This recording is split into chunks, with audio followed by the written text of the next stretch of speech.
I have two deaf boys. They're so rare and so unique. I'm blessed, and they are blessed because they can play with their sign language in their home environment, which is a safe space for them. When I watched them sign, I realized what a treasure sign language is, and I've thought about how to preserve it, and I've realized it's through the arts. My objective is simple.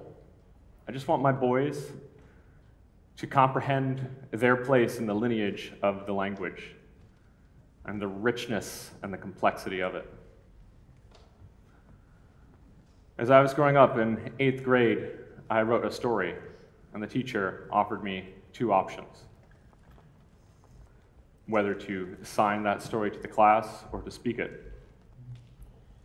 And I chose to speak it at that time, because through my upbringing, I had been told repeatedly that speech was superior, while sign language was sidelined. And I had never been taught to translate from the written word into a signed performance. And growing up, I never had any deaf role models until I was 16 years old. And for the first time, I saw a deaf poet, Peter Cook. And his linguistic expression just blew my mind sky high, such that when I landed, I had this realization about what my thoughts were about sign language being so simple and for communication only. I realized that it had these other modalities, that it had this depth and this fiber to it.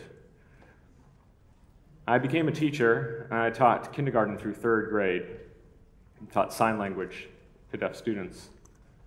But that 3 times of exposure per week for 45 minutes was those students' only safe space to play with language, to experiment, and to build on their concepts.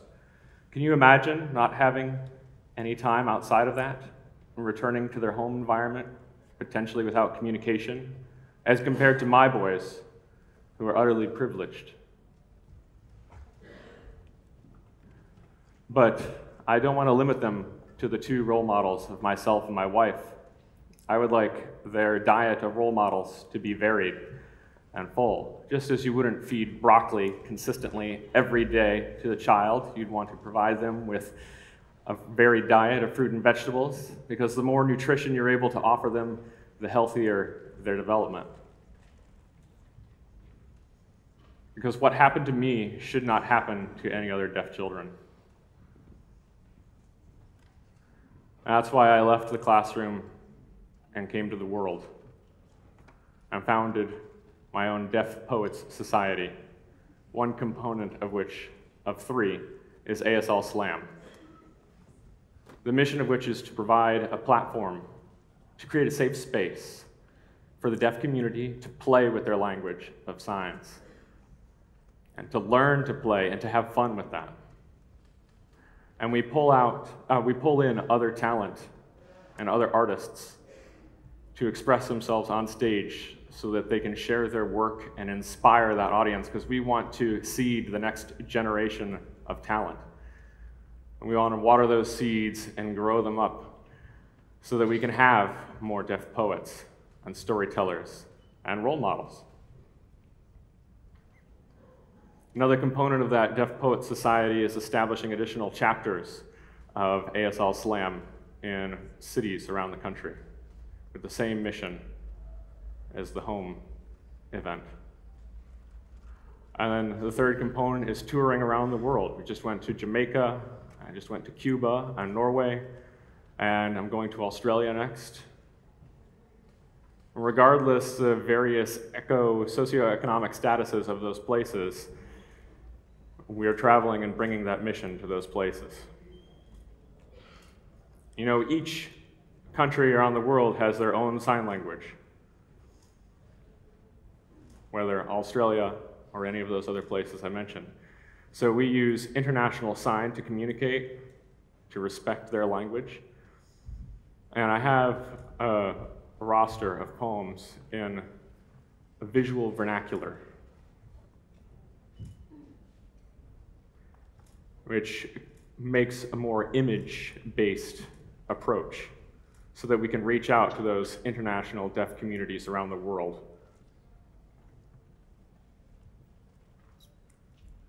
So I'll show you a poem now, and the interpreter will not be speaking during this.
So maybe some of you could follow that and visualize it. Maybe some of you couldn't.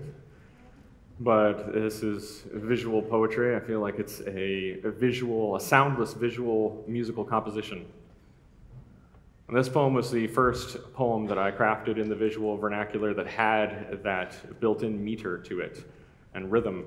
And that allowed me to begin to collaborate with a variety of different musicians and to test out that process, that collaborative process.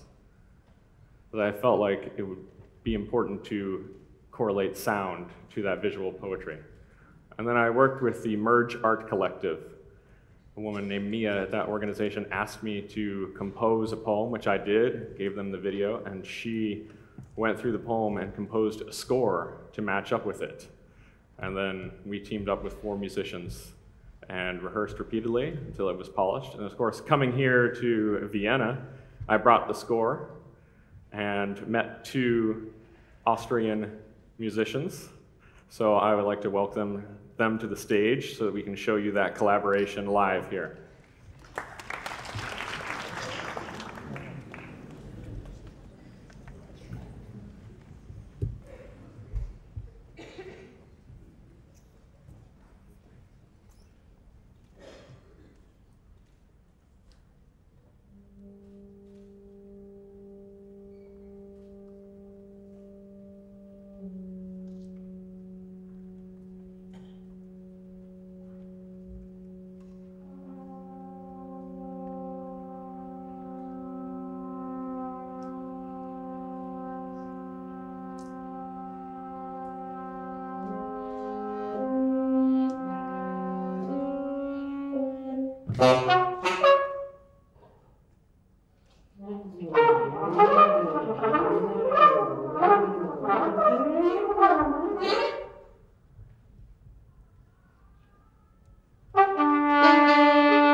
So that's a visual poetic composition merged with a musical composition.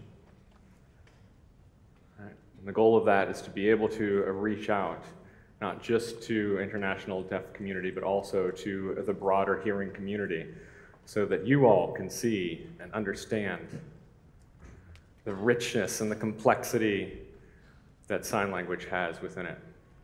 It's badass. So now I want you, as you leave, to go seek out your deaf communities, to collaborate with them, and make the world a safe space. Just as I want my boys to continue the lineage of the language, we want the entire world to be a safe space for the deaf community. Today, I stand before you and I choose to sign.